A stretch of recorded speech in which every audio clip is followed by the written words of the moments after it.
Shall we pray? Dear Lord, we humbly bow our head at your feet and beg of you to kindly help us as we study your word from 1 Corinthians chapter 5, 6, and 7. पिता परमेश्वर अनुग्रहकारी प्रभु, हम आपके सामने झुकते हैं और प्रार्थना करते हैं, हमें अनुग्रह कीजिए, बुद्धि दीजिए। जब हम कुरिन्थियों की पत्री में आगे जा रहे हैं 5, 6, 7 अध्याय को पढ़ने के लिए आप हमारी सहायता करें। We know that we have our fallen nature right within us, and we know that we are weak and fragile. We know that our wisdom, our understanding, our capacities cannot comprehend your rich word that is recorded in your word unless you help us, unless you lead us and guide us. पिता, हम जानते हैं कि हमारे अंदर एक गिरा हुआ स्वभाव है, हम कमजोर हैं, निर्बल हैं और हमारी मानवीय समझ वहां तक नहीं जा सकती जहां तक आपका पवित्र वचन और सुसमाचार के भेद की बातें लिखी हुई है। हम इसे मानते हैं। Cleanse us with your precious blood, purge us, clean us, so that Holy Spirit may have free access to work in and through us, because we offer this prayer with thanksgiving. Jesus' most highly exalted name. पिता प्रभु यीशु मसीह, आपके पवित्र लहू से हमें धो लीजिए ताकि हमारा मन शुद्ध और पवित्र हो जाए, ताकि पवित्र आत्मा हमें और हम सब में अच्छे से कार्य कर सके, ताकि हम अच्छे से आपके वचन को समझ सके, अध्ययन कर सके, क्योंकि हम इस प्रार्थना को सबसे महान और ऊंचे पे निवास करने वाले प्रभु यीशु मसीह के पवित्र नाम से मांग लेते हैं। आमीन। Amen. We have been doing a Bible survey. और हम सभी लोग बाइबल के सर्वेक्षण में हैं अभी। Of course, but we are not exactly doing the Bible survey, but we are more or less doing like a Bible study, because Bible survey doing is very easy and simple. We'll just, finish the whole 66 books, maybe within 10 to 15 sittings.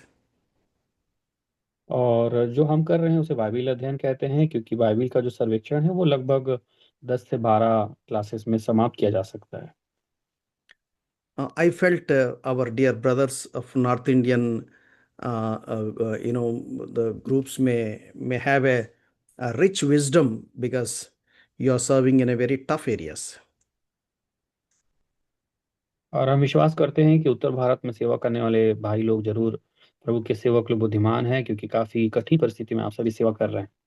I would like to serve you the blessings what I have received, the understanding what the Lord has given me all these years, and I would like to do the best what I can. और परमेश्वर ने जो कुछ आशीष मुझे दिया है, जो कुछ मुझे समझ दी है, उसको आप तक जितने अच्छे से हो सकता है मैं भी पहुंचाने की कोशिश कर रहा हूँ। In fact, English is not my mother tongue. Telugu is my mother tongue, but I'm doing my best somehow to convey my thoughts. और चूंकि मेरी मातृभाषा तेलुगु है, इंग्लिश नहीं है, लेकिन फिर भी मैं भरपूर कोशिश कर रहा हूँ कि मैं अपने विचारों को आप तक पहुंचा सकूं। I thank Brother Anil Khare for his patience, and he is able to bear with me and doing very good translation to Hindi. भाई अनिल के भी धन्यवाद देता हूँ कि बड़े धीरज के साथ वो हमारा साथ दे रहे हैं और अनुवाद करने में मदद कर रहे हैं। So we have completed Old Testament survey, and then now we are in the New Testament, and we have come up to 1 Corinthians. We have completed in the previous Bible study, chapter 1, 2, 3, 4. और हम पुराने नियम के सर्वेक्षण समाप्त कर चुके हैं। नए नियम के सर्वेक्षण में भी हम पहला कुरिन्ती की पत्री में पहुंच चुके हैं, जिसके पहले से चौथे अध्याय तक हमने अध्ययन कर लिया है। I think by this time you must have understood the way how I am presenting the word to you. और यहाँ तक अपने अध्ययन से ये समझ गए होंगे कि मैं आपके पास किस प्रकार अपनी पढ़ाई की जो प्रस्तुति है उसे दे पाता हूँ। So what we do when we do the study, we have to divide the whole book into sections, into main sections. So that is how we have divided into at least 6 sections of the Apostle Paul's letter to First Corinthians. और Bible अध्ययन करने का एक तरीका अच्छा है कि हम उस पुस्तक को कुछ भागों में विभाजित करके अध्ययन करें। और इस विभाजन में हम देख रहे हैं मुख्य रीति से विभाजित किया जाने वाला भाग जो है कुरिन्थियों की पत्री को अध्ययन के हिसाब से 6 भागों में हम बांट रहे हैं। So we have seen in the previous Bible study the background of this letter, and we have seen that Apostle Paul received a delegation with few questions and with few complaints. और हम जानते हैं इस पुस्तक की, इस पत्री की पृष्ठभूमि को हमने पिछले क्लास में अध्ययन किया था, जिसमें हमने देखा था कि कुछ लोग जो हैं एक समूह में डेलीगेशन टीम बना के कुछ सवालों को लेकर यरूशलेम से उनके पास आए थे। So the Apostle Paul's first letter to Corinthians is nothing but answering those questions and explaining the solution to the problems they are going through. और ये कुरिन्थियों की पुत्री पत्री जो है और कुछ नहीं परंतु प्रेरित पौलुस पौलुस के द्वारा वास्तव में उनके सवालों का उत्तर था, और जो कुछ समस्याओं से वो जूझ रहे थे उसका हल उन्होंने वर्णन किया था। Many people ask questions saying that why there are problems in the local church. और आज बहुत सारे लोग एक सवाल पूछते हैं कि हमारी स्थानीय कलीसिया में इतनी समस्या क्यों पाई जाती है। Especially young people and children, they are not comfortable when there is some problem arises in the local church. There is question. God is a holy God, and why the leaders are like this? Why so and so problem existing this way? They are actually pondering how to get answers to all that. और हम देखते हैं कि जितने जवान हैं, बच्चे हैं, वो कई बार इस विषय को समझ नहीं पाते कि क्यों हम समस्या में हैं, कलीसिया में समस्या क्यों पाई जाती है, जबकि परमेश्वर तो पवित्र है। तो फिर लीडर्स में इतनी समस्या क्यों है, ये सारी समस्या है ही क्यों। इन सारी बातों को जवान और बच्चे विचार करके थोड़ा उन्हें समझने में कठिनाई होती है। So the problems in the church is not started in these days, but it is there from the very beginning. और कलीसियाओं में जो समस्या की जो शुरुआत है वो अभी से नहीं है, परंतु शुरुआत से ही हम देखते हैं कि समस्याएं कलीसियाओं में पाई जाती हैं। We know that Jesus Christ is the foundation to the church, and Jesus Christ is the head of the church, and Jesus Christ building the church. और हम जानते हैं कि प्रभु यीशु मसीह ने कलीसिया की नींव रखी, और कलीसिया को उन्होंने बनाया भी, और खुद वो कलीसिया में उसको उनको उन्होंने आगे बढ़ाया। So the church is the place where Christ dwells, among the group of people who are washed by the precious blood of Jesus Christ, who are called the children of God. They gather together in the name of Jesus Christ to enjoy fellowship and to edify each other. और हम जानते हैं कि कलीसिया में प्रभु यीशु मसीह वास करते हैं, और इसलिए करते हैं क्योंकि प्रभु यीशु मसीह के लहू से धोए हुए लोग जो एकत्रित होते हैं वो परमेश्वर के संतान हैं, और वो संतान जो सभी जमा होते हैं उनके बीच में प्रभु की संगति होती है, और उस संगति के द्वारा प्रत्येक एक दूसरे की लोग उन्नति करते हैं। So the church ecclesia means it is called out from the world unto the Lord with a purpose to have discipleship and to prepare the people for the eternity. और यहाँ पे हम देखते हैं कि वास्तव में एक्लेशिया, जो चर्च का कलीसिया का मतलब होता है एक्लेसिया, इसका मतलब होता है संसार से ये बुलाए हुए वे लोग हैं जिनको परमेश्वर ने अपनी योजना के लिए बुलाया है, और वे मिलकर परमेश्वर के लोग कहलाते हैं जो इस संसार में उसकी ये कार्यों को पूरा करते हैं।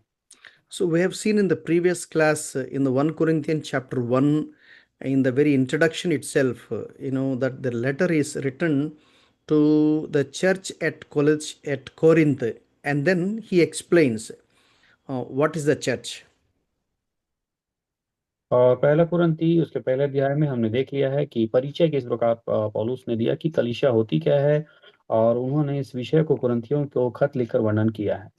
So I think every one of us should never forget the fundamental definition of the church. मैं विश्वास करता हूँ कि हम जो आधारभूत परिभाषा होती है कलीसिया की, हमें से कोई भूले नहीं होंगे। In the chapter 1 and verse 2, there we find two important things. Number one, what is church? I mean, what is the definition of the church? And number two, why there is church? और पहला कुरंथी 2 अध्याय जो पहला कुरंथी पहले अध्याय के दूसरे वचन को जब हम पढ़ेंगे तो उसमें स्पष्ट रीति से पौलुस ने बताया है कि कलीसिया क्या होती है। We have seen already in the previous class, but I just want to remind you once again. और हम पिछले क्लास में अध्ययन कर चुके हैं, लेकिन मैं थोड़ा सा आपको उसको याद दिलाना चाह रहा हूँ। Verse 2, to the church of God which is at Corinth, that means the address of the local church. The church of God which is at Corinth, maybe the church of God which is at Hyderabad, the church of God which is at Delhi, the church of God which is at Calcutta, like that, it's a geographical location of a local church.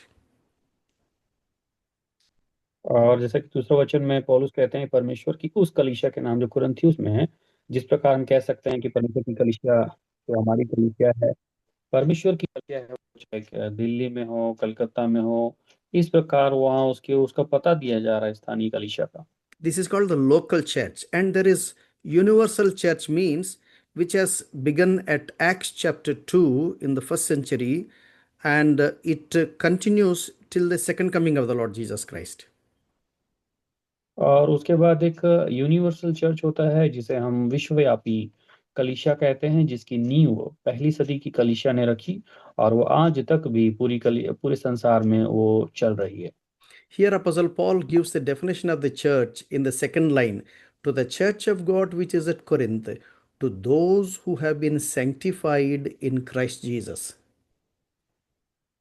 और यहाँ पौलुस जो है कलीसिया की परिभाषा दे रहे हैं और कह रहे हैं अर्थात कलीसिया अर्थात उनके नाम जो मसीह यीशु में पवित्र किए गए और पवित्र होने के लिए बुलाए गए हैं। So, who are the people of the constituting the church? Those who are sanctified in Christ Jesus. तो कौन लोग हैं जो कलीसिया बनाते हैं? वे लोग जो यीशु मसीह में पवित्र किए गए हैं। So, the church means not the building, not the materialistic world like bricks, stone, cement, and wood. We find beautiful structures with a cross on the top of it. Many people think that church means a building where people gather together. और बहुत सारे लोग जो कहते हैं कि कलीसिया एक भवन है अर्थात बिल्डिंग है जो पदार्थों से मिलकर बना है, पत्थर और ईंट, और उसके ऊपर में क्रूस बना होता है। ऐसा नहीं है। लेकिन और बहुत सारे लोग ये भी कहते हैं कि वास्तव में कलीसिया लोगों के इकट्ठा होने की एक जगह है। So Bible says, that means Apostle Paul, when he writes to the letter to the Corinthians in his first letter, he says, those who have been sanctified in Christ Jesus, they are the church. लेकिन यहाँ प्रेरित पौलुस जो पहला कुरिन्थियों की पत्री में कुरिन्थियों को खत लिखते हैं, वो कहते हैं कि जो यीशु मसीह में पवित्र किए गए हैं और पवित्र होने के लिए बुलाए गए हैं, वे हैं कलीसिया। How people can be sanctified in Christ Jesus? और लोग मसीह यीशु में पवित्र कैसे किए जाते हैं? By trusting in the Lord Jesus Christ, what he did on the cross of Calvary, by paying the price on behalf of all human beings, shedding his precious blood, and completing the work of redemption. और हम देखते हैं कि पवित्र कौन लोग हैं? वे लोग जिन्होंने मसीह पर विश्वास किया अर्थात उसके क्रूस के उस बलिदान पर विश्वास किया जो प्रभु ने हम सबके लिए कीमत के रूप में चुकाया, और प्रभु यीशु मसीह ने लहू बहाया जिसके द्वारा हम शुद्ध हुए, और प्रभु यीशु मसीह के लहू के द्वारा हमें छुटकारा मिला। ये छुटकारा पाए हुए लोग पवित्र लोग कहलाते हैं। Here we are not talking about religion, here we are not talking about caste, here we are not talking about any ethnic group. Here we are talking about the people, those who are sanctified in Christ Jesus. They are called the church. Bible never talks about Christianity as a religion, Christianity as a sect pertains to certain people group. और यहाँ पे हम देखना है कि यहाँ किसी धर्म की बात नहीं हो रही है, किसी जाति की बात नहीं हो रही है, ना ही किसी एथनिक ग्रुप की बात हो रही है, परंतु हम पवित्र लोगों की बात कर रहे हैं। और वास्तव में क्रिश्चियनिटी कोई धर्म नहीं है। The same statement can also be said that those who are born again, those whose sins are forgiven, those who are saved, they are the people who are sanctified in Christ Jesus. और वास्तव में जिन लोगों ने नया जन्म पाया हुआ है, जो लोग प्रभु यीशु मसीह के लहू से शुद्ध हुए हैं, जिनका उद्धार हुआ है, जो बचाए गए हैं, वही लोग पवित्र हैं। That means people, those who are connected with the Lord Jesus Christ through the Holy Spirit, people though become the children of God by accepting Jesus Christ as their personal Savior and Lord. और जितने लोग जो पवित्र आत्मा के द्वारा प्रभु यीशु मसीह से जुड़े हुए हैं और साथ ही उन्होंने प्रभु यीशु मसीह को अपना व्यक्तिगत उद्धारकर्ता स्वीकार किया है, वे सभी लोग पवित्र लोग हैं। So that is the definition of a church. ये है कलीसिया की परिभाषा। Just because a cross is installed on the top of a building, it doesn't become a church. और अगर एक बिल्डिंग के ऊपर में चर्च को एक क्रूस को रख दिया जाता है, तो इसका मतलब ये नहीं है कि वो कलीसिया बन गई। That is a misconception. ये एक गलत विश्वास है। So, if we have to understand anything about Christianity, we have to refer the scriptures in the Bible. So Bible has to say what is right, what is wrong, and how to things are defined. और अगर हम जानना है कि वास्तव में मसीह कौन है, तो हम बाइबिल को देखना है, परमेश्वर के वचन को देखना है, क्योंकि परमेश्वर का वचन बताता है कि सही और गलत क्या है और हमें क्या करना है, क्या नहीं करना है। So, and then secondly, what is the purpose of the church? What people should do in the church? Why church is there on the face of the earth? और दूसरी बात हम ये समझना है कि द चर्च की बनाने के पीछे परमेश्वर की योजना क्या है, और परमेश्वर ने इस धरती पर कलीसिया को रखा क्यों है। So, the purpose of the church is found in the later portion of the fragment of the scripture which we have seen. Saints by calling. और यहाँ पे कलीसिया का मतलब क्या है, कलीसिया का उद्देश्य क्या है। यहाँ लिखा है वे लोग जो प्रभु यीशु मसीह पवित्र होने के लिए बुलाए गए हैं। So, those who are sanctified in Christ Jesus constituted a church, and the purpose of the church is to transform and to become like saints. और कलीसिया क्या है, वास्तव में पवित्र जो लोग होते हैं उनका इकट्ठा होना कलीसिया है। और कलीसिया की योजना क्या है, वास्तव में लोगों को परिवर्तन करके उन्हें भक्त के रूप में, संत के रूप में तैयार करना ही पर कलीसिया की योजना है। So these days, what happens, people with certain misunderstanding, if they dismantle the place where people of God gather together, where cross is on the top of it, they think that they have destroyed the church. No, no, no. No one can destroy the church, because church is the people of God. Those are sanctified in Christ Jesus, and they are there with certain practices, or with certain programs organized, and with certain activities in the local church, they become saints. और हम देखते हैं कि बहुत लोग गलतफहमी है बहुत लोगों को कि जब कोई जगह को लोग नष्ट कर देते हैं और जहाँ पे क्रूस रखा हुआ है उसे तोड़ डालते हैं, तो लोग को सोचते हैं कि कलीसिया नष्ट हो गई। ऐसा नहीं होता है। कलीसिया कभी नष्ट नहीं हो सकती, क्योंकि कलीसिया परमेश्वर के लोग हैं, उसके पवित्र लोग हैं, जिन्हें परमेश्वर ने कलीसिया में रखा है कुछ व्यवहार करने के लिए, कुछ कार्य करने के लिए, ताकि वे संत के रूप में दिखाई दे।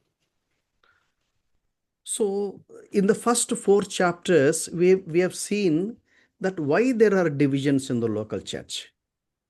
और पहले 4 अध्याय में हमने ये देखा कि स्थानीय कलीसिया में विभाजन क्यों पाया जाता है। If strictly speaking, no one can divide the church, only people may be separated from the church. और एक विस्पष्ट बात हम कह सकते हैं कि चर्च को कभी भी कोई तोड़ नहीं सकता, बांट नहीं सकता, तब तक जब तक कि उनके जो लोग हैं वो अलग ना हो जाएं। That's all, because only people can be separated from the church, but people cannot divide the church. और लोग जो हैं कलीसिया से लोगों को अलग कर सकते हैं, लेकिन कलीसिया को या चर्च को विभाजन नहीं कर सकते। The Bible says that the body of human beings is compared with the church. If we have to understand what church is, and the metaphor in the Bible we find is the body of Christ, is the body of human body. और परमेश्वर ने Bible में वर्णन किया है कि वास्तव में कलीसिया क्या होती है, तो प्रभु ने उसे समझाने के लिए मनुष्य की देह का उपयोग किया है और उसे उदाहरण के रूप में समझाया है। I don't know whether you remember or not. We have already discussed this doctrine on the church long before, maybe 3 years back or so. We have detailed discussion on this topic. There I have already dealt at length saying that there are five pictures in the Bible to understand the concept of church. और अगर आपको याद होगा, हमने 3 साल पहले भी इसका अध्ययन किया जब हम कलीसिया का सिद्धांत पढ़े थे। तो वहां पे मुख्य 5 प्रकार के चित्र हैं जिसके द्वारा हम कलीसिया के निर्माण को समझ सकते हैं। One is body. पहला है शरीर। The second one is temple, the physical structure called temple. दूसरा है मंदिर, जो कि एक भौतिक वस्तु है। And the third one is bride. और तीसरा है दुल्हन। So when we study these three metaphors in the scriptures, we will understand what the church is and why the church is. जब हम इन 3 मेटाफर विषयों का अध्ययन करते हैं, तब हम अध्ययन कर पाते हैं कि कलीसिया क्या होती है और कलीसिया कैसी होती है। So other two metaphors, the pictures in the Bible, explains the relationship between the Lord Jesus Christ and his disciples or his saints in the local church. और बाकी के जो 2 विषय हैं, उनके द्वारा हम देखते हैं कि प्रभु यीशु मसीह का चेलों और उनके संतों के साथ संबंध कैसा है। The one is shepherd and sheep. The other one is vine and branches.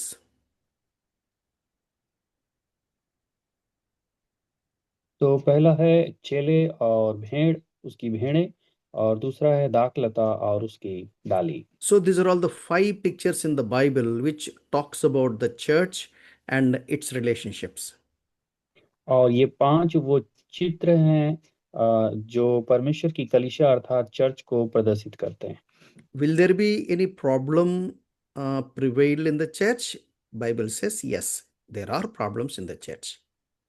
तो क्या हम देखते हैं कि चर्च में कोई समस्या होती है कलीसिया में? तो हाँ, बाइबल कहती है कि कलीसियाओं में समस्या हो सकती है। We have seen in the previous class that yes, there are problems in the church. Why there is problem in the church? We have seen that there is misconception about the cross. और समस्या कलीसिया में क्यों है? और हमने पिछले बार अध्ययन भी किया कि क्रूस को लेकर लोगों की जो विश्वास के सिद्धांत अलग हैं और गलत हैं। So we have seen in the previous class already, because it is such an important point, I would like to just remind you once again. 1 Corinthians chapter 1 and verse 18. और हमने पिछले दिन उसको अध्ययन भी किया था, समझने के एक बार फिर से देख लेंगे। पहला कुरिन्थी पहला अध्याय वचन 18। So, for the word of the cross is foolishness to those who are perishing, but to us who are being saved, it is the power of God. क्योंकि क्रूस की कथा नाश होने वालों के लिए मूर्खता है, परंतु हम उद्धार पाने वालों के लिए परमेश्वर की सामर्थ है। At least there are two divisions. The one division is the people who are perishing. The other group is those who are enjoying the very power of God that is there hidden behind the cross. तो यहाँ 2 प्रकार के लोग हैं। पहले प्रकार के लोग वो लोग हैं पहले भाग में जो लोग नष्ट हो रहे हैं, और दूसरे प्रकार के वे लोग हैं जो उद्धार पाए हुए हैं, जो इसे प्रभु की सामर्थ के रूप में देख रहे हैं। Apostle Paul continues to discuss about the same thought as he goes further. He talks about again further two groups of people. और इसी विचारधारा को पौलुस आगे बताते हैं और बताते हैं कि 2 प्रकार के लोग पाए जाते हैं। And verse 22, Jews were asking for signs and Greeks were asking for wisdom. और वो बताते हैं कि यहूदी लोग चिन्ह की खोज करते हैं और यूनानी लोग ज्ञान की खोज करते हैं। So we have discussed in the previous class saying that both the miracle or both the sign and the wisdom is really there right within the cross, the message of cross. They missed it. और हम देख रहे हैं कि जो चिन्ह चमत्कार और ज्ञान की बातें बोल रहे हैं, ये वास्तव में क्रूस में है, लेकिन ये लोग उसे देख नहीं पाए। If we add these two, totally we find at least four groups right in the local church where there are problems. तो अगर हम इनके वर्णन करने के लिए समझें तो ये 4 प्रकार के लोग हैं जिसे हम कलीसिया में समस्याओं के रूप में देख सकते हैं। So, one group, those who are perishing, that means those who are not born again at all.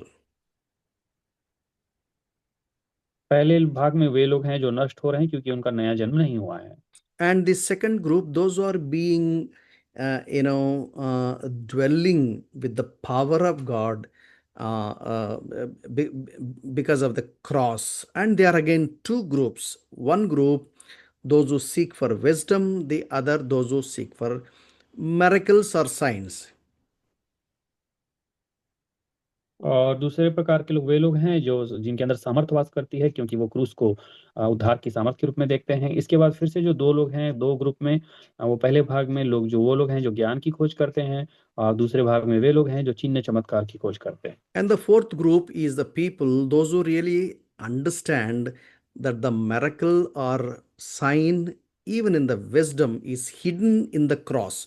So ultimately, there are four groups available in the local church. Whatever may be the church, whatever may be the language background, whatever may be the culture background, whatever may be the age group, whatever may be the span of time taken, these four groups of different divisions are there in the local church from the second century even now, even to the further till the Lord comes second time. और हम देख रहे हैं कि कलीसियाओं में जो चौथे प्रकार के लोग हैं ऐसे लोग हैं जो चिन्ह चमत्कार और ज्ञान को समझ चुके हैं, लेकिन वे उसे क्रूस के अंदर वे देख पाते हैं। तो इस प्रकार हम देखते हैं कि कलीसिया चाहे भाषा अलग अलग हो, चाहे संस्कृति अलग अलग हो, या कलीसिया में किसी भी प्रकार की उम्र के लोग रहने वाले हो, या कलीसिया किसी भी समय में लिखी गई, लेकिन कलीसिया में इस प्रकार की एक समस्या पाई जाती है। वो दूसरी सदी तक भी आज भी पाई जा रही है, और प्रभु यीशु मसीह के आगमन तक भी इस प्रकार के लोग कलीसिया में नजर आएंगे। So some people say that we belong to Apollos, some people say that we belong to Peter, and some people say that we belong to Paul, and some people say that we belong to Christ. There are four groups. तो यहाँ पे देखते हैं कि कुछ लोग कहेंगे कि हम पौलुस के हैं, कुछ लोग कहते हैं कि हम पतरस के हैं, कुछ लोग कहते हैं कि हम पौलुस के हैं, और कुछ लोग कहते हैं कि हम मसीह के हैं। So leaving the Lord Himself, they choose heroism. What that mean uncle? Heroism means those who excel well, those who are highly skilled, and those who are very charismatic way, and people are attracted to that. People talk very flowery language and demonstrate high power and high vibe, and people are attracted to that. तो हम यहाँ देखते हैं कि लोगों की एक उन्होंने अपने अपने नायक चुन लिए हैं, अपना हीरो उन्होंने बना लिया है, जिसे हम हीरोइज्म का सिद्धांत यहाँ पे कह रहे हैं कि भाई ये तो अच्छा बोलते हैं, इनमें तो बड़ी सामर्थ्य प्रकट होती है, तो वो उसको अपना मुख्य व्यक्ति या हीरो बना के उसे वो आगे चलते हैं। So ultimately, Apostle Paul concludes in chapter 1, verses 29, 30, and 31, so that no man may boast before God, but by his doing, you are in Christ Jesus, who became to us wisdom from God, and righteousness, sanctification, and redemption, so that just it is written, let him who boasts boast in the Lord.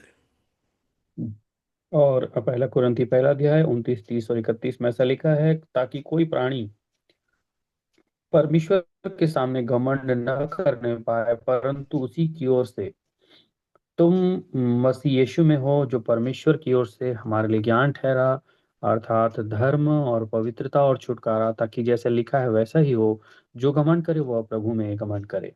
So we must learn to boast in the Lord Jesus Christ. We must learn to take glory in the Lord Jesus Christ, but never in any man, however great speaker, however great servant of God, however senior and however wonderful and awesome person could be. No, man is man. Human beings are human being. That we should try to understand. Never give place human beings the place that should be given to God. और हम देखते हैं प्रियो कि हम घमंड करना है तो प्रभु पे घमंड कर सकते हैं, उसकी महिमा पे घमंड कर सकते हैं, हम प्रभु को महिमा देना है, ना कि किसी स्पीकर को, कि किसी व्यक्ति को कि बहुत अच्छा दिखते हैं या बोलते हैं, या बहुत अच्छे लीडर को, किसी सीनियर व्यक्ति को। ऐसा नहीं, लेकिन एक बात याद रखना है कि मनुष्य मनुष्य होता है, मनुष्य परमेश्वर कभी नहीं हो सकता। और हम परमेश्वर की जगह को मनुष्य को कभी नहीं देना है। Please remember, when you give glory that should go to God to any human being, it becomes idolatry. और एक बात याद रखिएगा, अगर हम वो महिमा जो परमेश्वर को देना चाहिए, अगर वो महिमा हम किसी मनुष्य को देते हैं, तो इसे ही हम व्यभिचार या मूर्ति पूजा कह सकते हैं। This is what exactly Apostle Paul was discussing all these 4 chapters. इन पूरे 1 से 4 अध्याय के बीच में प्रेरित पौलुस ने इन्हीं बातों का वर्णन किया है। In the first chapter, he focuses on the cross, the ministry of the Holy Spirit, the Lord Jesus Christ on the cross of Calvary. तो पहले अध्याय में पौलुस ने क्रूस के बारे में बताया है, और क्रूस के ऊपर में प्रभु यीशु मसीह और पवित्र आत्मा की सेवा के बारे में बताया है। And the second chapter, he talks about carnal man and spiritual man and natural man.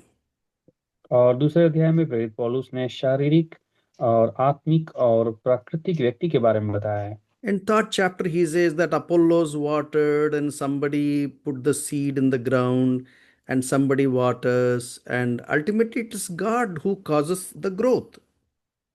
और तीसरे अध्याय में पौलुस बताते हैं कि भाई ठीक है, पौलुस ने सींचा है, कि किसी ने बोया है, किसी ने सींचा है, लेकिन किसी ने काटा है, लेकिन अंत में सब कोई परमेश्वर की ही रचना है। The Apostle Paul says that God has given me the skills, the wisdom, the understanding with which I built very skillfully.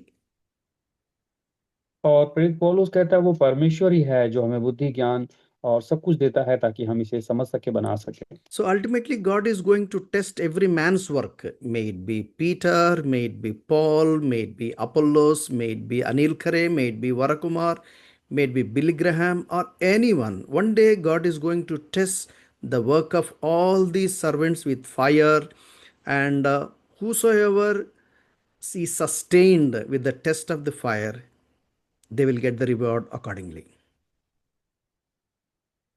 और हम देखते हैं कि परमेश्वर हर व्यक्ति को परखेगा, चाहे वो पतरस हो, पौलुस हो, अपोलुस हो, या फिर ब्रदर अनिल खरे हो, या वर कुमार अंकल हो, या पास्टर बिली ग्राम हो, ये दुनिया के कोई भी सेवक हो, परमेश्वर उन्हें एक दिन परखेगा और उनके कामों को आग में डाल देगा। और वो आग उनके कार्यों को परखेगी, और जिनके काम उसमें स्थिर बने रहेंगे वो इनाम पाएंगे। That's what he tells in chapter 3, verses 12 and 13. If any man builds on the foundation with gold, silver, precious stones, they will sustain the test of fire.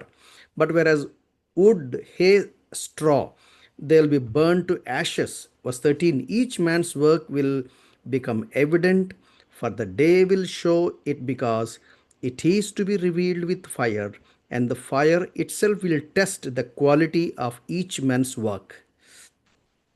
और इसलिए 12, 13 और 14 और 15 वचन में ऐसा लिखा है, यदि कोई इस नींव पर सोना या चांदी या बहुमूल्य पत्थर या काठ या घास या फूस का रद्दा रखे, तो हर एक का काम प्रकट हो जाएगा, क्योंकि वह दिन उसे बताएगा, इसलिए कि आग के साथ प्रकट होगा।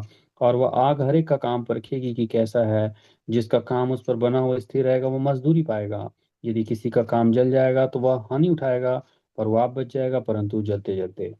It does not necessarily mean to say that Apostle Paul was questioning the work of Peter and the work done by Apollos or work done by himself. He was simply saying that every leader must lead people to the feet of the Lord Jesus Christ, to the scripture, but never rob the glory of God that should belong to Christ himself. That's what he's trying to say. और प्रेरित पौलुस ये कह रहे हैं कि कोई आवश्यक नहीं कि मैं पतरस के विषय में बोलूं या पौलुस या अपने बारे में खुद, लेकिन वो कहते हैं कि हम सब की जिम्मेदारी है कि हम लोगों को मसीह के चरणों में लाने वाले बने, और हम कभी भी परमेश्वर की महिमा को चोरी करने वाले लोग ना बने। And then in the chapter 4, he talks about some more metaphors which we have already discussed very clearly. और इसके बाद चौथे अध्याय में भी हमने कुछ जो अलग भाषाएं हैं, मेटाफर, ये सब लैंग्वेज के बारे में, उससे इसके बारे में हमने देखा। So I just want to recap very important things, also repeat, because it is such an important thing. Many people ask questions why there are problems in the church. This is the main reason. If you understand these first four chapters, you understand the major solutions that are available in the local church. और ये सब जरूरी बातों को मैंने आपको इसलिए बताया प्रियो, क्योंकि इसे जानना जरूरी है, क्योंकि कलीसियाओं में समस्याएं आती है। तो हमें समझना है कि स्थानीय कलीसियाओं में समस्या क्यों आती है, जो कि हम पहले से चौथे अध्याय में हमने देखा, और ताकि उसे हम समझकर मुख्य जो समाधान है उसको भी हम उसके द्वारा समझ सकते हैं। So it is a responsibility of the local church leaders to let the truth that is there in the scripture clearly written be shared with the people so that people may get the wisdom, people may get the understanding, people may get the truth so that they may properly mold themselves into the text of the scriptures. Ultimately, let everybody glorify the Lord Jesus Christ. Let everybody exalt the Lord Jesus Christ. Let everybody, never allow to rob the glory of God that should go to any man. Then there would be unity possible among the leadership. और हम देखते हैं प्रियो कि ये हमारी जिम्मेदारी है, प्रत्येक लीडर की जिम्मेदारी है कि वो कलीसिया में सत्य को बताएं, सत्य के वचन को बताएं, ताकि लोगों को बुद्धि मिले, ज्ञान मिले, समझ मिले, और वो सत्य को जान सकें, ताकि उनके जीवन में परिवर्तन हो, ताकि वो वचन के संदर्भ में सही एक बात को समझ सकें और अपने जीवन के द्वारा प्रभु यीशु मसीह को महिमा दे सकें, उसे उससे ऊंचा उठा सकें, और ताकि सभी लोग मिलकर एक एकता में लीडर्स लोग रह सकें। So, chapter 5, 6, 7 talks about the moral failures and few important things about marriage itself. और 5 और 6 और 7 अध्याय में जो नैतिक असफलता है उसके बारे में और विवाह के बारे में प्रेरित पौलुस बात करते हैं। So, chapter 5, let us very briefly try to study, each and important points. आइए हम 5वें अध्ययन के कुछ मुख्य विषय को पढ़ने की कोशिश करें। So, in the chapter 5, at least we find two sections. First section is verses 1 to 8. Paul is talking about there ought to be a discipline order should have in the local church. And the secondly, and we need to have a proper understanding of fellowship that is there within the local church. प्रेरित पौलुस जो है 5वें अध्याय को मुख्य रीति से दो विषयों को अध्ययन बताते हैं, जिसे हम दो भाग में बांट सकते हैं। और वो है पहला से 8वें वचन के बीच में, जो मुख्य तरीके से वो कलीसिया में अनुशासन के विषय में एक शिक्षा को देते हैं, और दूसरा कलीसिया की संगति के विषय में वो समझ देते हैं कि कलीसिया की संगति कितनी महत्वपूर्ण है। So, in the chapter 5, the focus of the verse is verse 6. There, Apostle Paul says, do you not know that a little leaven leavens the whole lump? और ये जो मुख्य जो संदेश है 5वें अध्याय में, वो 6वां वचन है, जहाँ पे प्रेरित पौलुस कहते हैं कि क्या तुम नहीं जानते कि थोड़ा सा खमीर जो है वो पूरे गूथे हुए आटे को खमीर कर देता है। The church is supposed to be morally pure, never contaminated. पर परमेश्वर चाहता है कि उसकी कलीसिया नैतिक रूप से शुद्ध रहे और वो कभी भी अशुद्ध ना हो। It is the responsibility of the local leadership. और ये लोग जितने स्थानीय लीडर्स हैं उनकी जिम्मेदारी है। So they should not allow any kind of impurity that should contaminate, that should spoil the moral sanctity in the local church. तो प्रत्येक अगुओं की लीडर्स की एक जिम्मेदारी है कि वो कलीसिया में किसी भी पाप को अशुद्धता पाने ना दें, जो कि कलीसिया को वो बातें अशुद्ध करे और उसके नैतिक स्तर को अशुद्ध करे या नैतिक बातों को वो गलत करे। Church is not the place where people can do whatever they want, whatever they like, whatever they feel good. No. Church has certain order. Church has certain discipline. And everybody should abide by that discipline. And the local church leaders are responsible for it. और कलीसिया वो जगह नहीं है जहाँ हम मनमानी करें, जिसको जो अच्छा लगे वही करे। वो करने की जगह कलीसिया नहीं है, परंतु कलीसिया एक क्रम में, नियम में चलने की जगह है, एक अनुशासन में चलने की जगह है, जो स्थानीय लीडर्स को अच्छे से समझना है। Chapter 5 talks about the importance of the fellowship in the local church, the importance of the local church itself. और 5वें अध्याय में जो प्रेरित पौलुस जो है वो कलीसिया में संगति के महत्व के बारे में बताते हैं। So if we read it, you will be able to understand. I'm reading it first, and then our brother Anil Kare will follow it. It is actually reported that there is immorality among you, and immorality of such a kind as does not exist even among the Gentiles. That someone has his father's wife, you have become arrogant and have not mourned instead, so that the one who had done this deed would be removed from your midst. For I, on my part, though absent in the body but present in the spirit, have already judged him who has so committed this, as though I were present. In the name of our Lord Jesus Christ, when you are assembled, and I with you in spirit, with the power of our Lord Jesus Christ, I have decided to deliver such a one to Satan for the destruction of his flesh, so that his spirit may be saved in the day of the Lord Jesus. Your boasting is not good. Do you not know that a little leaven leavens the whole lump of the dough? Clean out the old leaven, so that you may be a new lump, just as you are in fact unleavened. For Christ our Passover also has been sacrificed. Therefore, let us celebrate the feast not with old leaven, nor with the leaven of malice and wickedness, but with the unleavened bread of sincerity and truth. Up to verse 8. पहला कुरिन्थी 5 अध्याय 1 से लेकर 8 वचन के बीच में ऐसा लिखा है, यहाँ तक सुनने में आता है कि तुम्हें व्यभिचार होता है, वरन ऐसा व्यभिचार जो अन्य जातियों में भी नहीं होता, कि एक मनुष्य अपने पिता की पत्नी को रखता है। और तुम शोक तो नहीं करते, जिससे ऐसा काम करने वाले तुम्हारे बीच में से निकाला जाता, परंतु घमंड करते हो। मैं तो शरीर के भाव से दूर था, परंतु आत्मा के भाव से तुम्हारे साथ होकर मानव उपस्थिति की दशा में ऐसे काम करने वालों के विषय में आज्ञा दे चुका हूँ, कि जब तुम मेरी आत्मा हमारे प्रभु यीशु मसीह के सामर्थ के साथ इकट्ठे हो, तो ऐसा मनुष्य हमारे प्रभु यीशु मसीह के नाम से शरीर के विनाश के शैतान को सौंपा जाए, ताकि उसकी आत्मा प्रभु यीशु के दिन में उद्धार पाए। तुम्हारा घमंड करना अच्छा नहीं। क्या तुम नहीं जानते कि थोड़ा सा खमीर पूरे गूथे हुए आटे को खमीर कर देता है? पुराना खमीर निकाल कर अपने आप को शुद्ध करो, कि नया गूथा हुआ आटा बन जाओ, ताकि तुम अखमीरी हो। क्योंकि हमारा भी फसह जो मसीह है बलिदान हुआ है, इसलिए आओ हम उत्सव में आनंद मनावे, न तो पुराने खमीर से और न बुराई और दुष्टता के खमीर से, परंतु सिधाई और सच्चाई की अखमीरी रोटी से। So, Apostle Paul is trying to say that there is some horrible immorality, not even among pagans, you will have this, and you just keep quiet. You're not mourned, you're not disturbed, you're not feeling sorrow for it. और प्रेरित पौलुस कह रहे हैं कि इतनी बड़ी अनैतिकता तुम्हारी कलीसिया में हो रही है, यहाँ तक कि अन्य जाति लोग भी ऐसा गलत अनैतिक काम नहीं करते, वो तुम कर रहे हो। और तुम कुछ बोल भी नहीं रहे हो, परंतु उसको उससे तुम घमंड कर रहे हो। पर प्रेरित पौलुस ऐसा कहते हैं।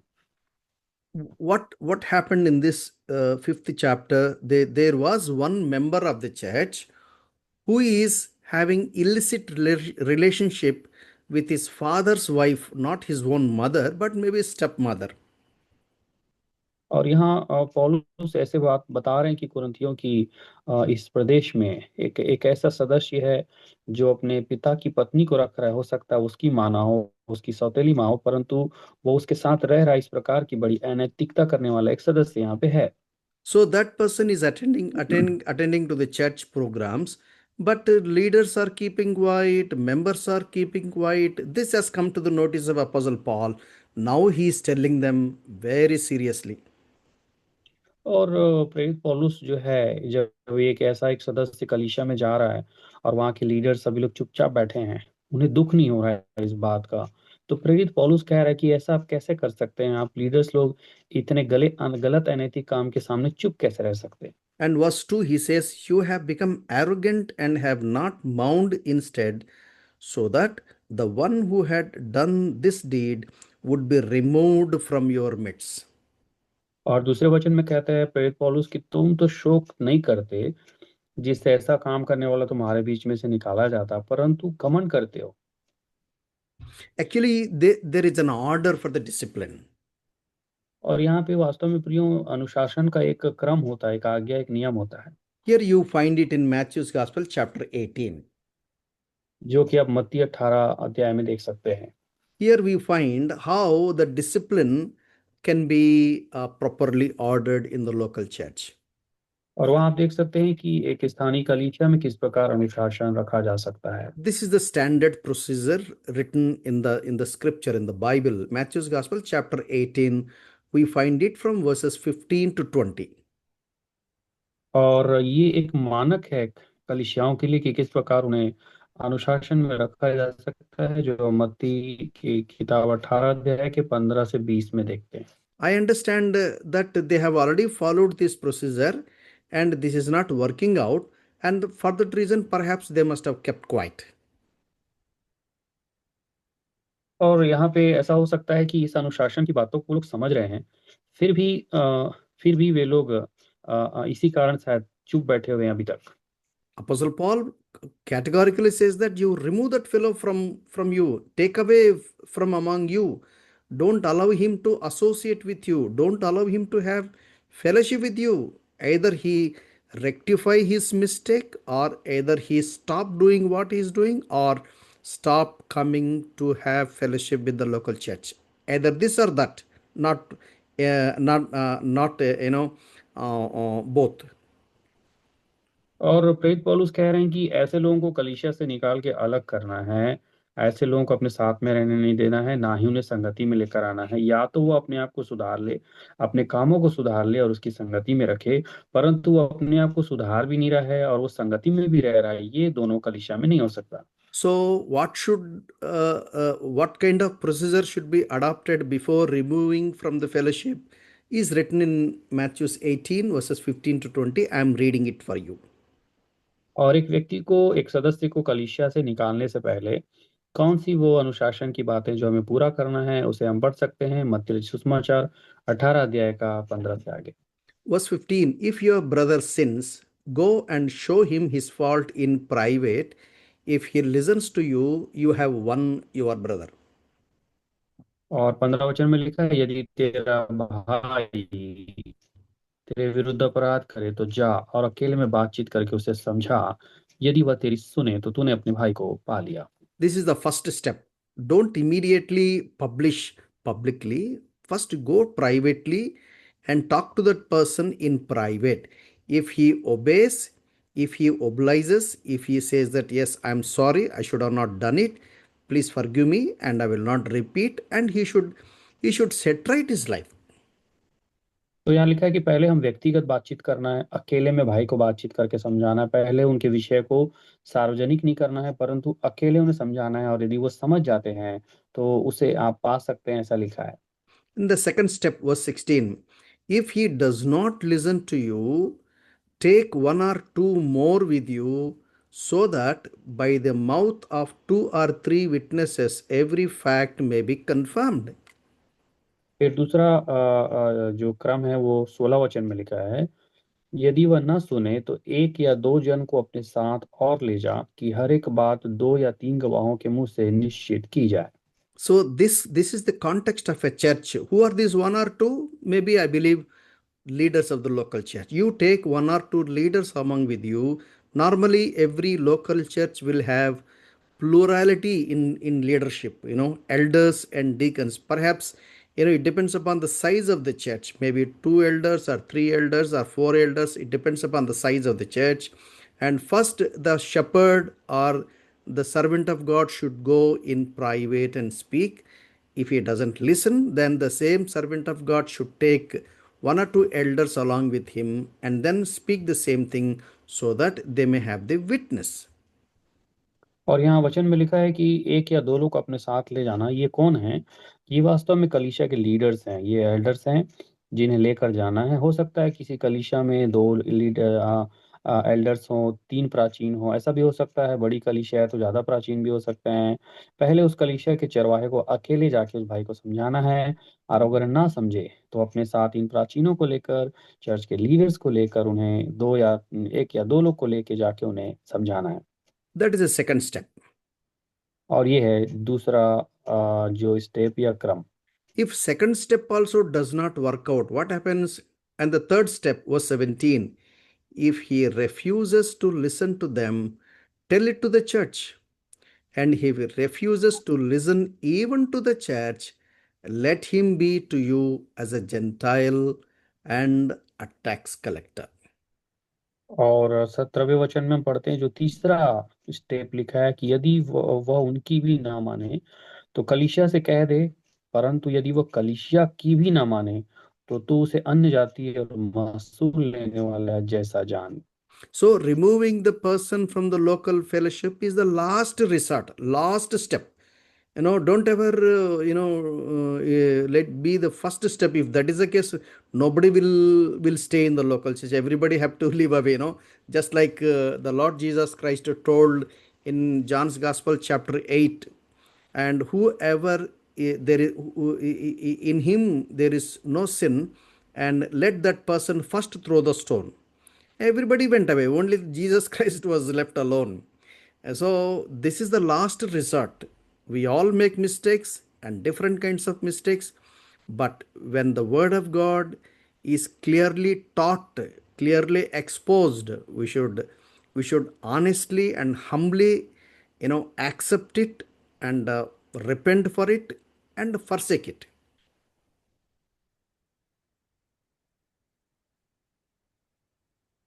और हम देखते हैं कि अभी हमने कलीसिया में प्रभु यीशु मसीह के द्वारा सिखाए हुए एक स्टेप को देखा कि किसी भी सदस्य को निकालना आखिरी स्तर में है। आखिरी स्टेप है कि हम किसी सदस्य को कलीसिया से बाहर निकाल दें। इसे कभी भी पहले स्तर पे नहीं लाना है। अगर ऐसा करेंगे तो पूरी कलीसिया से सभी लोग चले जाएंगे। जैसा प्रभु ने उदाहरण दिया यूहन्ना के सुसमाचार 8 अध्याय में, उन्होंने कहा, जब लोग एक पापिनी स्त्री पर पत्थरवाह कर रहे थे तो प्रभु ने कहा, तुम में से जो पापी ना हो वही पत्थरवाह करे। तो जितने भी लोग थे एक एक करके सब उसे छोड़ के चले गए, और अंत में प्रभु यीशु ने भी उन्हें, उस स्त्री को माफ कर दिया। तो परमेश्वर का वचन स्पष्ट रीति से कहता है कि अगर हम ईमानदारी से समझ गए हैं कि हमारे अंदर कुछ भूल है, तो हमें खुद अपने आप को जांचना है और प्रायश्चित करके अपने आप को सही करना है। So let me repeat because this is very, very important. Who should be taken away from the local church? Who should be removed from the fellowship of the local church?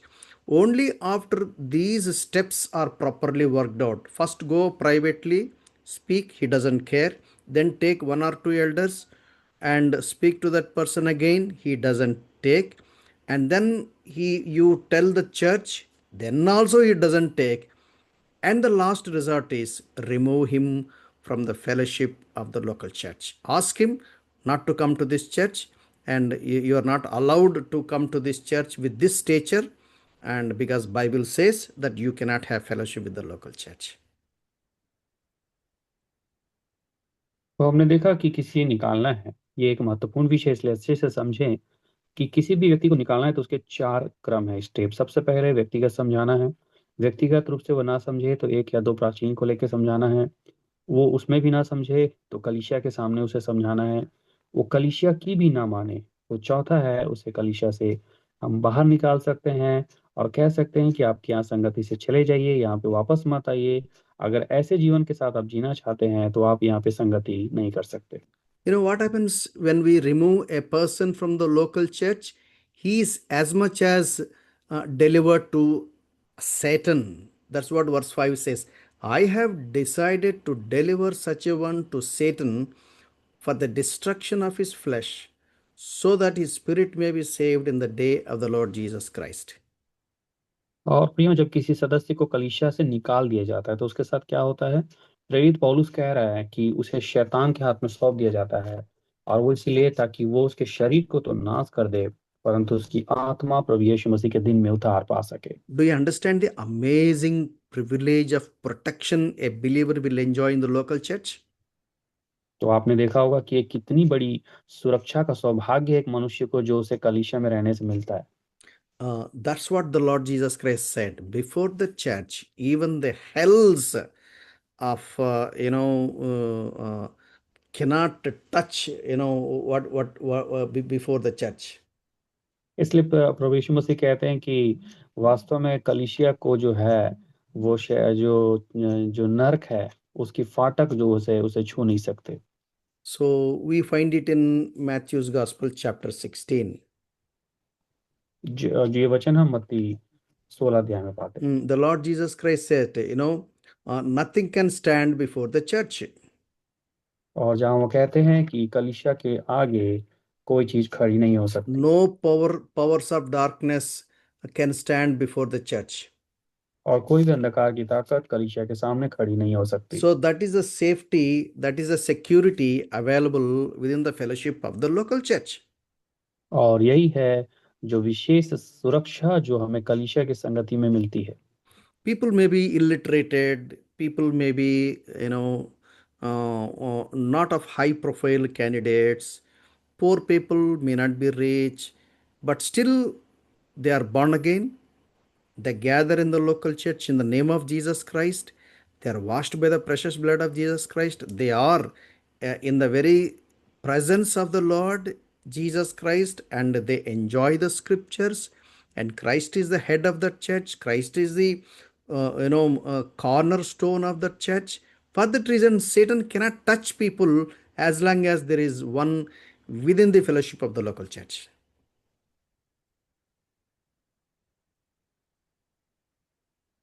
तो हम देखते हैं प्रियो कि कलीसिया की संगति की सुरक्षा कितनी महत्वपूर्ण है। भले ही वहां रहने वाला व्यक्ति अशिक्षित हो, कोई बड़े व्यक्ति ना हो, गरीब लोग हों, लेकिन वो नया जन्म पाए हुए हैं, यीशु मसीह के नाम में इकट्ठा होते हैं, शुद्ध किए गए लोग हैं, तो वो वहां पे रहकर संगति में परमेश्वर के वचन का आनंद ले सकते हैं और वो उस कलीसिया में रह सकते हैं जहाँ मसीह उसका सिर है और वही कलीसिया के कोने का सिरा है। और ऐसा कलीसिया को कोई भी शैतानी शक्ति अंधकार छू नहीं सकता। So, this is the beautiful privilege of the local church.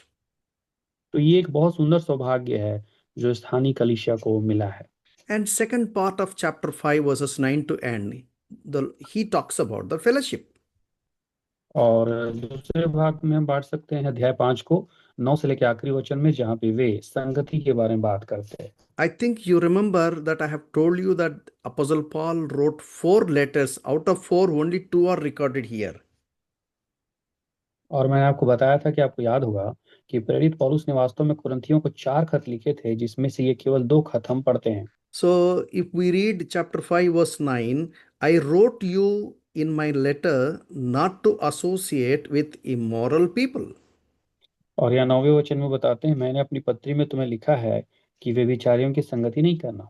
That means this is the letter written before we receive the first Corinthians letter. इसका मतलब है कि पहला कुरिन्थी के पहले एक और खत था जो प्रेरित पौलुस ने लिखा होगा। That's what I said. In fact, this could have been the second letter, but first letter, because the first letter is missing, and so the second letter has become the first letter. और इसीलिए हम कह रहे हैं कि ये दूसरी पत्री है वास्तव में, जिसे हम पहला कह रहे हैं क्योंकि पहली पत्री खो गई थी। But he says a few things what he wrote in the first letter. लेकिन जो उन्होंने पहली पत्री में कुछ बात लिखी थी उसके बारे में वो यहाँ कह रहे हैं। We find it from verse 10 onwards. I did not all mean with the immoral people of this world, or with the covetous and swindlers, or with the idolaters. और 10 वचन में वो कहते हैं, यह नहीं कि तुम बिल्कुल इस जगत के व्यभिचारियों या लोभियों या अंधेर करने वालों या मूर्ति पूजकों की संगति ना करो, क्योंकि इस दशा में तो तुम्हें जगत में से निकल ही जाना पड़ता। Yeah, he said in the first letter, saying that to the people at Corinth, saying that do not associate with immoral people. Who is the category? Number one, immoral people of the world. Number two, covetous people of the world. Number three, swindlers of the world. Number four, idolaters of this world. So, with these four groups, Apostle Paul told in the first letter not to associate with them. और पहली पत्री में प्रेरित पौलुस ने यही कहा था कि इनके साथ संगति नहीं करना। तो ये कितने प्रकार के लोग थे? सबसे पहले लोग जो व्यभिचारी हैं, दूसरे वे लोग जो लोभी हैं, तीसरा वे लोग जो अंधेर करने वाले हैं, और चौथा वे लोग थे जो मूर्ति पूजा करने वाले लोग थे। प्रेरित पौलुस पहले खत में लिखे थे कि अगर इनके साथ तुम संगति नहीं करोगे तो तुम्हें इस दशा में जगत से निकल ही जाना पड़ता। I did not understand this word when I was born again in the beginning days. और ये जो वचन है, शुरुआती दिनों में जब मैं नया जन्म पाया था तो मुझे समझ में नहीं आता था। So I have disconnected most of my important friendship and important relationships. I myself lived almost like an isolation. और इसलिए मैंने बहुत सारे दोस्तों को छोड़ दिया, और एक ऐसा समय आ गया कि मैं बाकी लोग से अकेला अलग होकर रहने लगा। Nobody told explain me this verse. Now I actually repent about it. I'm very sorry for it. और किसी ने मुझे इस वचन के बारे में नहीं बताया, इसलिए मैंने बाद में इसके लिए प्रायश्चित किया। You know what he says, verse 10, I did not all mean with the immoral people of this world, or with the covetous or and swindlers, or with the idolaters, for then you would have to go out of the world.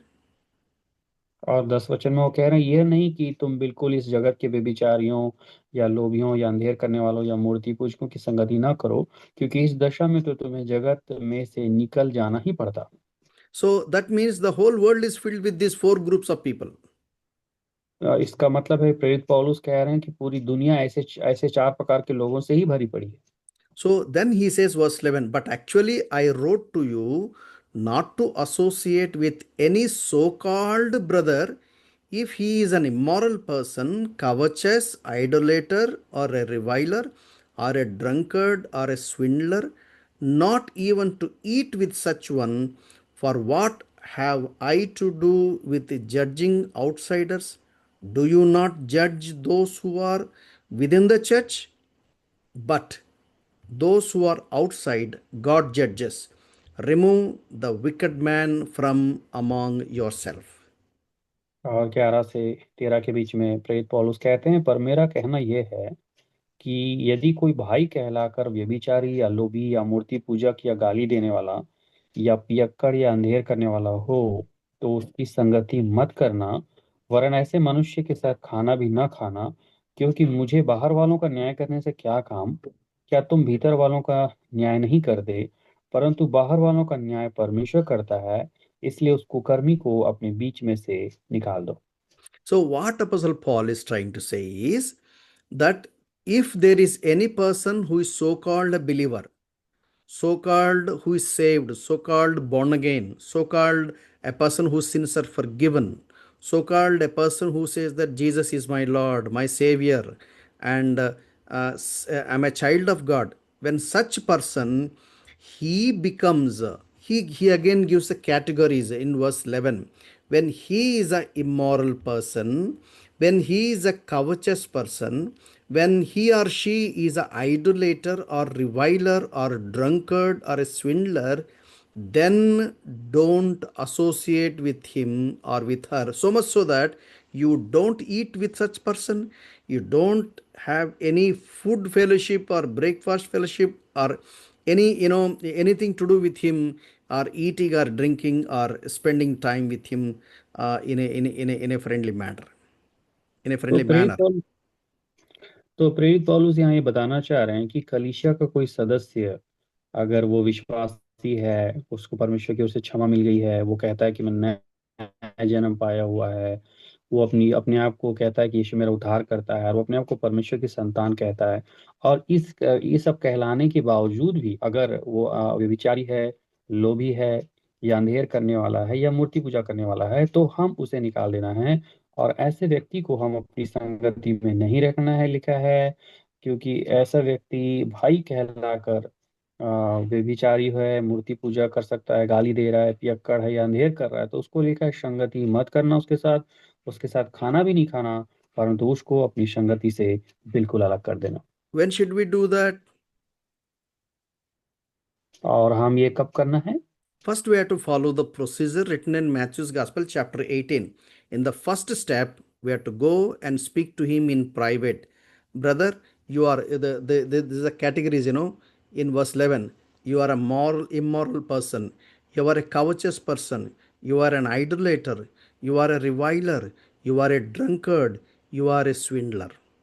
If you continue in this, I'm not going to associate with you.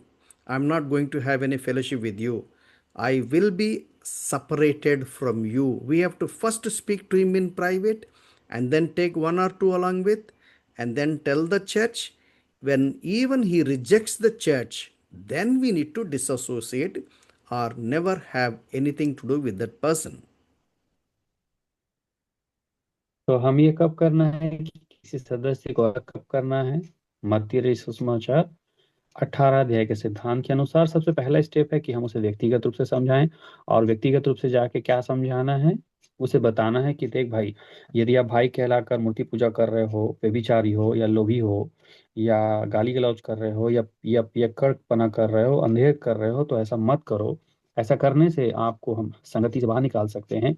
ऐसा करते रहने से आपके साथ हम संगति नहीं करेंगे। उसे पहले बार अकेले समझाना है, उसके बाद एक या दो प्राचीन को लेके समझाना है, तीसरे स्टेप में कलीसिया उसे समझाना है कलीसिया में रख के, और वो उससे भी ना माने तो उसे हम अलग कर देना है और कहना है कि तुम अपने आप को नहीं सुधार रहे, इसलिए हम आपको अपनी संगति से अलग कर रहे हैं।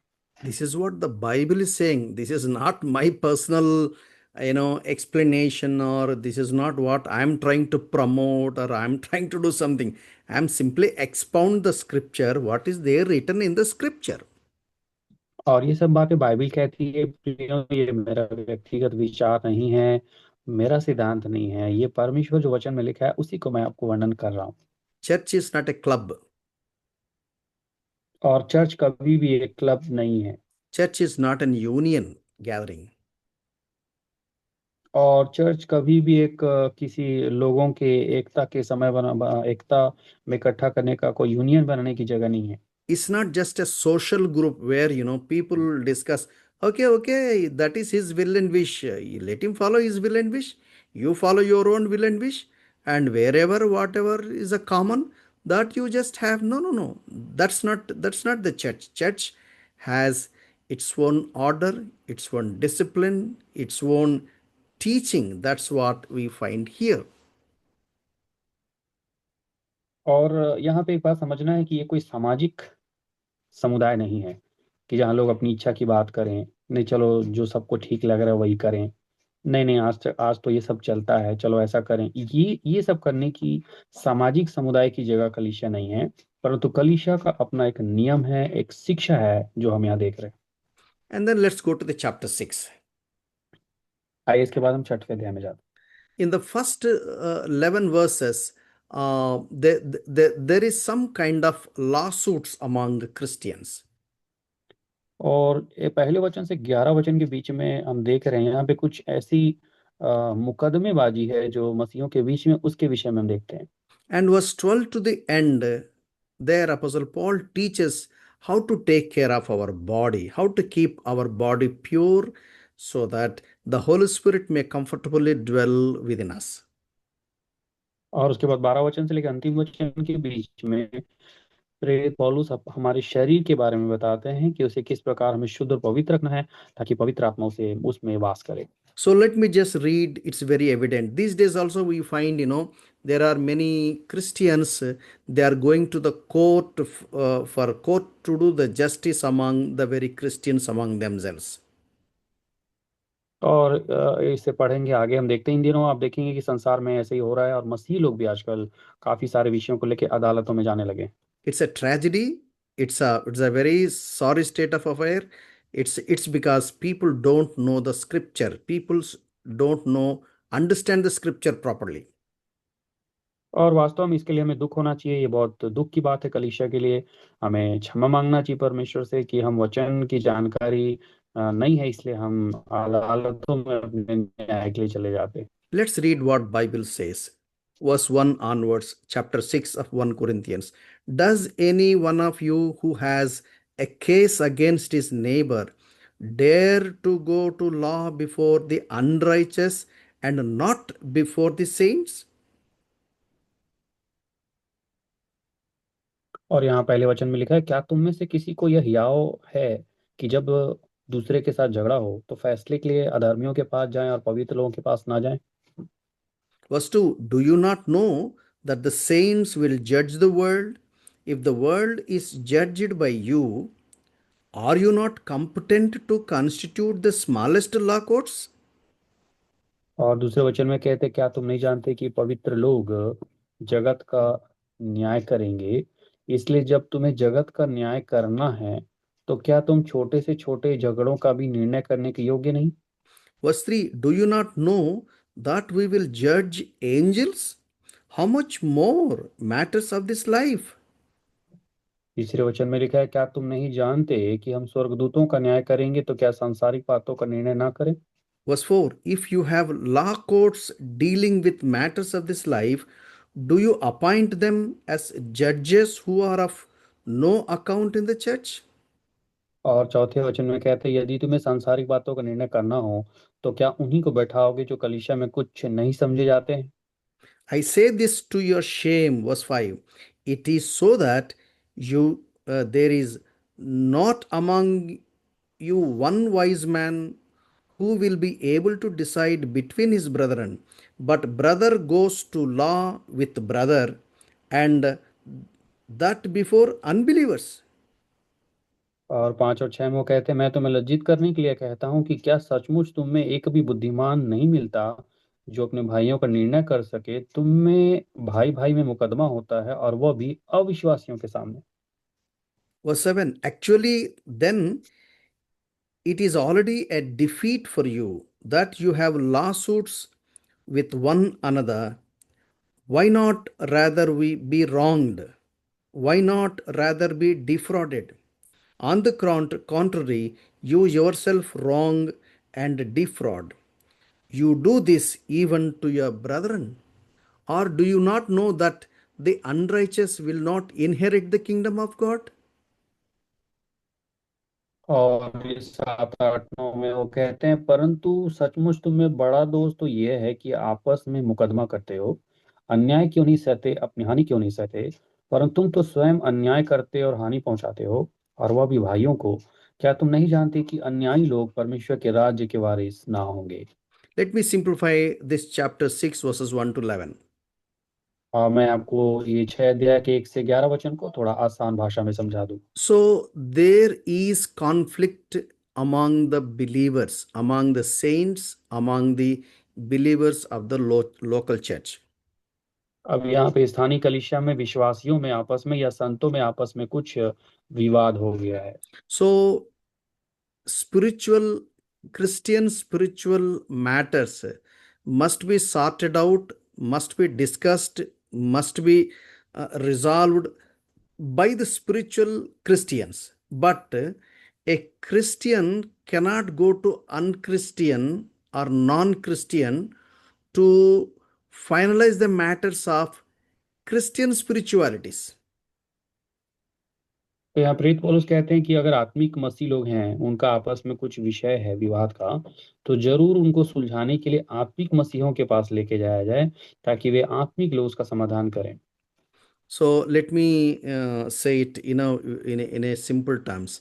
There are few issues called spiritual matters. There are few issues called which are non-spiritual matters. और हम कह सकते हैं कि इसे समझने के लिए कि मान लीजिए कुछ आत्मिक विषय है विवाद का, और कुछ ऐसे विवाद के विषय हैं जो आत्मिक नहीं है।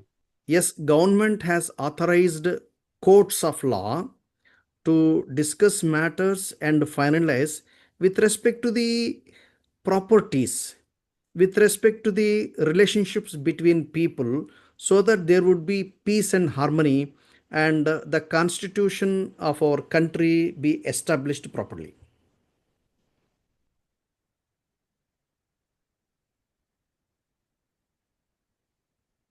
तो हम देखते हैं कि शासन ने भी क्या किया है, अदालतों को रखा है। और ये अदालतें क्या करती हैं, किसी विषय पर न्याय करती है, चाहे वो संपत्ति का विषय हो या किसी के संबंध का विषय हो। और ऐसा इसलिए करती है ताकि लोगों के बीच में आपस में शांति और समझौता बना रहे, और इसके द्वारा एक देश में संविधान जो है उसका आदर हो सके। So, for example, there is a property of a building.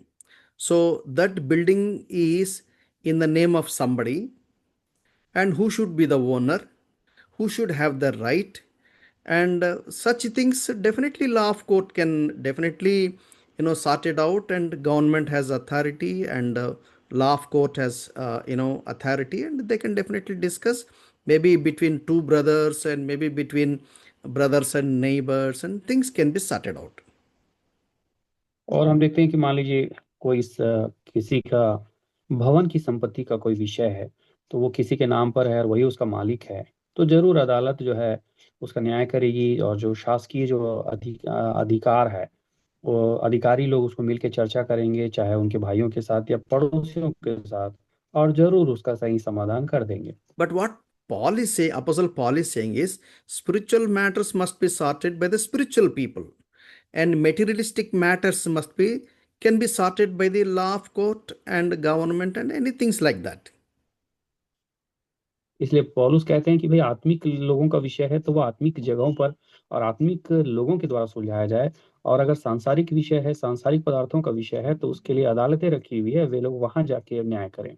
So Apostle Paul goes one step further. What he says, if even the materialistic matters like properties or issues like that, any money or properties or gain on silver or gold, or any share concerning the materialistic world, uh, because he is your brother, you be wronged, allow him to to overtake. You better lose, but don't fight, because you are brothers.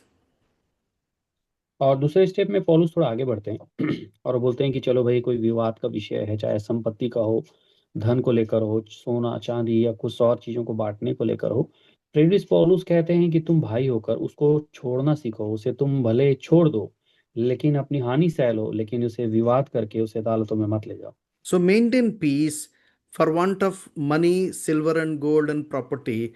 Don't develop, friction. Don't develop, fights, and don't develop any kind of such kinds of, issues. You sort it out. Allow him to have. You forsake it. Don't hang on it. पौलुस कहते हैं कि शांति बनाए रखिए, चाहे धन का विषय हो, चाहे सोना चांदी या और किसी का विषय हो, उसके लिए झगड़ा मत कीजिए। आप उसे यहीं पर समाधान कर लीजिए और एक दूसरे की सह लीजिए, क्षमा कर लीजिए। But spiritual matters, you don't take it to the law of court, because they don't understand the scripture, they don't follow the scripture, they only go by the law that has been that has been made as a law by the legislative assemblies. और वो प्रेरित पौलुस का कहने का मतलब है कि जो आत्मिक विषय है उन्हें अदालतों के पास लेके ना जाएं, क्योंकि अदालतें सांसारिक नियमों पे बंधी हुई है और वो कभी भी इन आत्मिक विषयों के लिए सही न्याय नहीं दे सकती हैं। So let me go one step further and try to explain what this spiritual matter means. और एक कदम हम आगे बढ़ें और ये समझने की कोशिश करें कि आत्मिक विषय क्या होता है। Who should be the leader of this group? यहाँ इस समूह का लीडर कौन है? So I have seen many places, pastors are fighting, that this pastor must should not be the leader. He should be transferred. He should get out. And he goes to the court, he get the, some kind of order saying that he should continue. So who should decide who should be the God should decide who should be the pastor, who should be the elder, who should be the chief of the local spiritual assembly, because it is a spiritual matter. तो हम देखते हैं कि एक आत्मिक विषय ये है कि भाई पास्टर पास्टर में भी कई बार हम झगड़ा होते हुए देखते हैं कि भाई लीडर कौन बनेगा। ये कई लोग झगड़ा करेंगे, बोलेंगे नहीं ये पास्टर लीडर नहीं बनेगा, इसको यहाँ से ट्रांसफर कराओ, इसे निकाल दो। और कई लोग बोलेंगे कि नहीं, इस पास्टर को बनाया जाए, इसे एल्डर बनाया जाए, इसे मुख्य पद दिया जाए। ये जो विषय होते हैं कलीसिया में किसी व्यक्ति को चुनने का, ये आत्मिक विषय होता है। That's what exactly he is trying to say. Let me read once more and then conclude.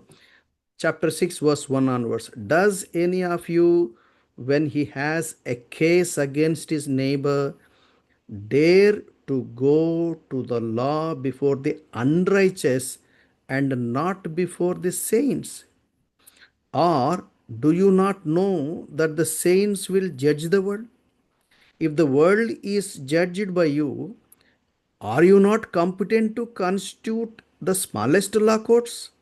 Do you not know that we will judge angels? How much more matters of this life? So, if you have law courts dealing with matters of this life, do you appoint them as judges who are who are of no account in the church? Verse 4 is very clear. और यहाँ 1 से 4 वचन 6वें अध्याय में लिखा है, क्या तुम में से किसी को यह हियाव है कि जब दूसरे के साथ झगड़ा हो तो फैसले के लिए अधर्मियों के पास जाए और पवित्र लोगों के पास ना जाए? क्या तुम नहीं जानते कि पवित्र लोग जगत का न्याय करेंगे? इसलिए जब तुम्हें जगत का न्याय करना है तो क्या तुम छोटे से छोटे झगड़ों का भी निर्णय करने के योग्य नहीं? क्या तुम नहीं जानते कि हम स्वर्गदूतों का न्याय करेंगे? तो क्या सांसारिक बातों का निर्णय ना करें? यदि तुम्हें सांसारिक बातों का निर्णय करना हो तो क्या उन्हीं को बैठाओगे जो कलीसिया में कुछ नहीं समझे जाते? So here Paul talks about two important things. Paul says that the church will judge the world, the church will judge the angels. और यहाँ पे पौलुस दो मुख्य बातों को बताते हैं कि पवित्र लोग अर्थात कलीसिया जगत का भी न्याय करेंगे और स्वर्गदूतों का भी न्याय करेंगे। So the two things are there. यहाँ पे दो बातें हैं। So I think I'll stop here because my time is getting up. I need to stop here. तो हमारा समय यहाँ पे हमें इजाजत नहीं दे रहा है, इसलिए हम यहाँ पे रुक जाएंगे। So we have seen very, very important things now. हमने बहुत ही महत्वपूर्ण विषयों को यहाँ पे देखा है। Let us obey the word of God. आइए हम परमेश्वर की आज्ञा का पालन करें। Let's not fight against God. आइए हम परमेश्वर के आगे परमेश्वर से कभी ना झगड़े। For the earthly benefit, let us not lose heavenly rewards. हम कभी भी धरती के किसी विषय के लिए, धरती के लाभ के लिए स्वर्ग से मिलने वाले इनाम को ना ठुकराएं। We know that on the face of the earth, the silver and gold, property, money, bank balance, names, reputation, all these things will vanish after the grave. प्रियो, इस संसार का धन दौलत, सोना चांदी, नाम शौहरत, ये सब चीजें समाप्त हो जाएगी जहां पर एक मनुष्य जब कब्र में चला जाता है। Let us not focus our mind on the things where people, appreciate and where people take glory, but let us concentrate, focus ourselves on the things which God takes glory, which God rewards us even after the grave for eternity. और आइए हम उन लोगों की मान सम्मान को ना देखें, लोगों की तारीफ की प्रशंसा के पीछे ना जाएं, लोगों की महिमा को ना देखें, परंतु परमेश्वर ने जो हमारे लिए महिमा रखी हुई है, परमेश्वर ने जो अनंत इनाम हमारे लिए हमारी कब्र के बाद के रूप में रखा हुआ है, उसकी ओर हम ध्यान दें। In the chapter 5, in the first part, we have seen that the safety and security in the local church fellowship. तो 5वें अध्याय के पहले भाग में हमने कलीसिया में जो सुरक्षा है, उस सुरक्षा के बारे में, उसकी संगति में जो सुरक्षा है उसके बारे में देखा। We have seen that the local church is supposed to maintain moral purity. हमने देखा कि स्थानीय कलीसिया को अपनी नैतिक शुद्धता को बनाए रखना है। And the second part, we have seen that we need to have fellowship, but definitely not with the fellowship of people, those who say that they're believers, but compromised with the world. And with such people, we cannot have fellowship. और दूसरे भाग में हमने देखा कि पौलुस कहता है हम संगति रखना है, लेकिन उन लोगों के साथ संगति नहीं रखना है जो संसार के साथ समझौता करके गलत तरीके से चल रहे हैं, उनके साथ हमें संगति नहीं रखना है। In the chapter 6, in the first part, what we have seen is that we, the church, is supposed to judge the world and supposed to judge the angels, but don't allow our church spiritual matters should be judged by the unrighteous or the people of this world, because their law is different, the law of the word of God is different. और 6वें अध्याय में पौलुस कहते हैं कि कलीसिया जगत का भी न्याय करेगी और पवित्र लोग जो हैं वो स्वर्गदूतों का भी न्याय करेंगे। इसलिए हम चूंकि जगत और स्वर्गदूतों का न्याय करने वाले पवित्र लोग हैं, इसलिए हमारी कलीसिया की आत्मिक विषय का न्याय संसार के जो अधर्मी लोग हैं, अधार्मिक लोग हैं, अन्य जाति लोग, अन्य जाति की अदालत जो है हमारे आत्मिक विषयों का न्याय ना करे। Instead, we better withdraw Instead, we allow people to overtake, doesn't matter. It is God who will reward us. It is God who knows the truth. और हम इसे छोड़ना सीखें। ठीक है, कोई हमसे जीतने की कोशिश कर रहा है, वो जीत जाए, लोग हमसे आगे बढ़ जाएं, उसकी कोई कोई दिक्कत नहीं है, लेकिन परमेश्वर ने हमारे लिए जो एक इनाम रखा है ऊपर में, उसकी ओर हम ध्यान दें। I strongly believe this. What God does not give, I don't want. और मैं इस बात पर बहुत मजबूती से विश्वास करता हूँ कि जो चीजें परमेश्वर नहीं दे रहे हैं उसे हम नहीं लेना है। I'm happy with what God has given. मैं उन बातों से प्रसन्न हूँ जिसे परमेश्वर ने मुझे दिया है, I don't fight to get something. और मुझे किसी बात को पाने के लिए झगड़ा करने की जरूरत नहीं। Shall we pray? आइए हम प्रार्थना करें।